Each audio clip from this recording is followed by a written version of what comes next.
네, 여러분 안녕하세요. 37년 전통의 믿고 보는 무엇이든 물어보세요입니다. 코로나19가 확산하면서 요즘 부쩍 사람들 사이에 웃음도 많이 줄어든 것 같습니다. 많은 분들이 몸도 마음도 정말 지치고 힘든 시기를 보내고 계신데요. 우리 김현영 씨는 요즘 어떻게 지내고 계세요? 네, 사실 저도 뉴스를 보면 밥맛도 좀 없어지고 기운도 떨어지고 평범한 일상이 너무 그리운데 그래도 기운을 내야 되겠죠? 그러니까요. 네, 모두 기운 내서 하나 된 마음으로 이겨냈으면 좋겠습니다. 특별히 방역을 위해서 최일선에서 일하시는 모든 분들과 네. 또 수고하시는 의료진 여러분들, 또 불편을 감수하고도 자가격리 지침에 잘 따라주시는 우리 국민 여러분께 감사와 응원의 말씀 전해드리면서 코로나19 관련 소식으로 시작하도록 할게요. 그중에서도 우리가 꼭 지켜야 되는 위생수칙, 생활수칙 먼저 알아보도록 할 텐데요. 많은 분들이 이제는 외우다시피 할 정도로 익숙한 내용이지만 너무나 기본적이고 중요한 내용이기 때문에 변화된 상황을 중심으로 다시 한번 화면으로 준비해봤습니다. 보시죠. 자, 첫 번째 질문은 이거예요. 집 근처에서 확진자가 나왔습니다. 확진자와 밀접 접촉한 사람은 위험하다고 하는데 밀접 접촉과 일반적인 접촉은 뭐가 다를까요? 저도 궁금해요. 어디까지가 밀접 접촉일지 좀 말씀 부탁드릴게요, 서 교수님. 네, 뭐 확진자가 폭발적으로 증가하면서 이런 걱정을 요즘 뭐 거의 대부분 하실 건데요.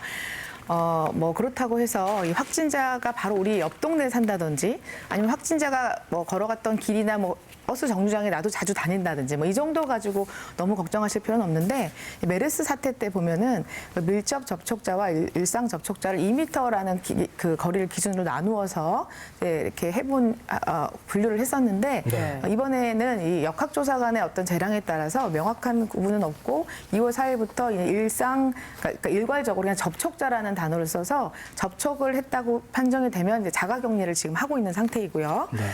아시는 대로 비말 감염, 그러니까 침방울이 튀어서 이제 감염을 시키는 거기 때문에 굉장히 근거리, 약 한 2m 정도를 기준으로 역시 잡고 있는데 그 정도 거리 안에서 이제 접촉이 일어나는 경우에 이제 당연히 감염될 수 있어서 가족이 당연히 아주 위험한 그 밀접 접촉자라고 말씀드릴 수 있고 그러니까 밀폐된 공간에 2m 이내의 공간에서 마스크를 쓰지 않은 상태에 확진자와 특히 기침을 한 경우에 같이 있었거나 마스크를 했어도 신체 접촉이 있었던 경우 등을 이 역학조사관이 이제 판정을 해서 자가격리를 하고 있는데요. 이 확진자가 다녀간 장소에 대한 문제가 있는데 네. 이런 장소는 사실은 이 숙주, 그러니까 이 바이러스는 살아있는 사람 세포에서 오래 살 수 있는 거기 때문에 물론 뭐 매끈한 이런 금속 플라스틱에도 꽤 오래 산다는 보고가 있긴 하지만 알고 방역 그 소독을 철저히 한 경우라면 그 장소까지 겁을 내서 안 가실 필요는 없고 네. 방역이 철저히 소독이 잘 된 장소라면 안심하시고 방문하셔도 될 것 같습니다. 정말로 매사 조심은 해야겠지만 철저하게 소독하고 방역했다면 특정 장소, 특정 지역을 혐오하고 배척하는 마음을 삼가주시기를 부탁드리겠습니다. 다음은 위생용품에 대한 질문인데요. 이런 거 궁금해하십니다. 개인 위생에 신경 쓰라고 하는데 손소독제 대신에 비누만 사용해서 자주 씻어줘도 괜찮을까요? 라고들 궁금해하시는데 김현영 씨는 요즘 어떻게 하고 계세요? 저도 손 소독제를 자주 쓰는데요. 이걸 쓰다 보니까 손이 너무 건조해서 그다음에 핸드크림을 바르게 되거든요. 네. 근데 이게 매번 이러다 보니까 너무 불편해지더라고요. 네, 맞습니다. 손 소독제를 사용하면 이렇게 화한 느낌이 들죠. 근데 네. 알코올이 이제 포함되어 있어서 우리 손에 있는 수분을 이제 빼앗아가면서 그런 느낌이 드는데 그래서 건조해질 수가 있고요. 이 손 소독제에 포함된 알코올 때문에 왠지 비누보다 좀 더 살균이 잘 되지 않을까들 생각하실 수 있는데 네. 실제로는 흐르는 물에 30초 비누로 물리적으로 씻어내는 것이 가장 효율적인 것으로 되어 있습니다. 예를 들면 뭐 세면대가 앞에 있는데 좀 귀찮아서 그냥 손 소독제를 쓰거나 이렇게 안 하시는 게 좋다는 거죠. 물론 손 소독제가 항균, 항바이러스 효과가 있긴 하지만 그런 흐르는 물에 충분히 손을 씻으실 여건이 안 될 때 불가피할 때 사용하시는 게 좋고요.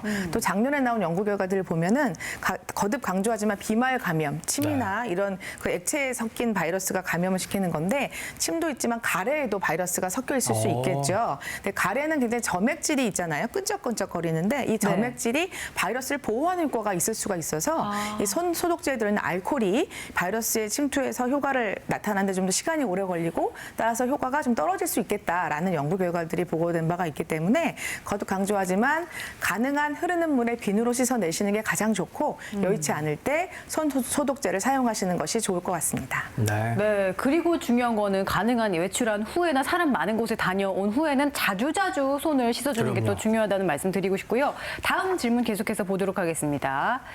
가벼운 호흡기 질환이 있을 땐 3, 4일 정도 경과를 보고 안 나아지면 그때 선별진료소를 방문하라는데 너무 불안하거든요. 왜 바로 가면 안 되는 걸까요? 그러니까 좀 증상 초기에는 불안한 점도 있으실 것 같은데 한 3, 4일 지켜보라는 지침이 있어요. 그런 데는 다 이유가 있겠죠, 네, 교수님? 맞습니다. 말씀 계속 드리고 있지만 이 초기 감기와 코로나19의 초기 증상이 대단히 유사하기 때문에 증상만 가지고 현재로서는 감별하기가 매우 어렵거든요. 또 마침 이 시기가 감기가 많은 철이기도 하죠. 그래서 정말 이제 초기 감기인데 불안해서 검사를 받게 되면 정말 중요하고 빨리 진단받아야 되는 분들이 이제 검사가 늦어질 수가 있겠죠. 또는 정말 코로나19로 인한 초기 증상이라 할지라도 초기에는 감염력이 높거든요. 그래서 오히려 그런 상태로 병원을 이렇게 돌아다니다가 과거에 폐쇄된 병원도 있었고 했기 때문에 조금 신중하게 3, 4일 기다려보고 감기가 아니라 코로나19면 좀 진행을 할 것이기 때문에 이제 기다려보는 시간을 좀 갖자는 건데 단 최근 연구라든지 여러 상황을 보면 이 사망자의 60% 이상이 기저질환, 만성 호흡기 질환이라든지 협심증이나 이런 네. 질환자였기 때문에 증상이나 징후만 가지고 판단하기는 좀 어려울 것 같고요. 특히 우리 어르신들 방송 보시는 60세 이상의 어르신이나 기저질환이 있는 분들은 조금 적극적으로 초기에도 검사를 하는 그 지침을 따르는 것이 좋을 거로 생각이 되는데요. 네. 그래서 이제 화면 보면서 저희가 이 질병관리본부에서 네. 어제 다시 이제 그 대응 요령을 발표한 것을 다시 정리해서 말씀을 드리겠는데 일단 예. 일반 국민을 대상으로 일반적인 이제 행동 수칙인데요. 다시 한번 강조하지만 흐르는 물에 30초 이상 비누로 꼼꼼하게 손을 씻어주셔야 되고요. 기침 예절이죠. 잘 지켜주시고 씻지 않은 손으로 눈, 코, 입을 만지시면 안 되겠고요. 특히 불가피하게 의료기관을 방문하게 되면 반드시 마스크를 착용을 하시고 사람들 많은 곳은 당연히 방문하지 않으셔야 되고 특히 이런 호흡기 발열 증상이 있는 사람과 접촉을 피하는 것을 기본적인 대응 요령으로 발표를 했고요. 그다음 화면 보시면 아까도 언급했지만 이 고위험군이라는 요즘에 이제 아까 그 여러 가지 그 자료를 보면은 기저질환이나 좀 위험한 분들은 사망률이 높기 때문에 임산부나 65세 이상의 어르신이나 만성 질환자 같은 경우는 특히 더 조심을 하시라는 거죠. 그래서 웬만하면 집에 계시고요. 그다음에 의료기관뿐 아니라 어떠한 경우도 무조건 나가실 때 무조건 마스크를 쓰시라고 이렇게 강조를 하고 있고요. 또 지금 코로나19가 매우 이렇게 많이 번진 지역에서는 어렵지만 이제 그런 다른 지역을 방문을 좀 하시지 않아야 되고 격리되신 분들은 의료인이나 방역당국의 지침을 잘 따라주실 것을 다시 한번 권고를 드리고 있습니다. 네. 그다음에 다음 화면 준비되어 있는데요. 일단 증상이 있는 경우는 계속 강조하는 그 부분인데요. 일단 열이 나거나 하면 등교나 출근을 자제해 주시고요. 한 3, 4일 정도 기다려 보시는데 이때 아까 말씀드렸지만 65세 이상의 어르신이나 그 감염 만성 질환의 위험성이 있는 분들은 너무 오래 기다리지 않으시고 검사를 좀 자주 먼저 빨리 가서 받으실 수 있도록 하시는 것도 중요하고 그 외에 이제 의료기관을 방문하실 때 이제 반드시 마스크를 꼭 쓰시고 자차를 이용하시고요. 또 해외기관 해외 여행 병력이라든지 네. 여행역이라든지 아니면 호흡기 어떤 증상 있는 그 확진자와 접촉했던 그런 병력을 모두 의료진에게 잘 말씀드려 주실 것을 다시 한번 부탁을 드립니다. 네.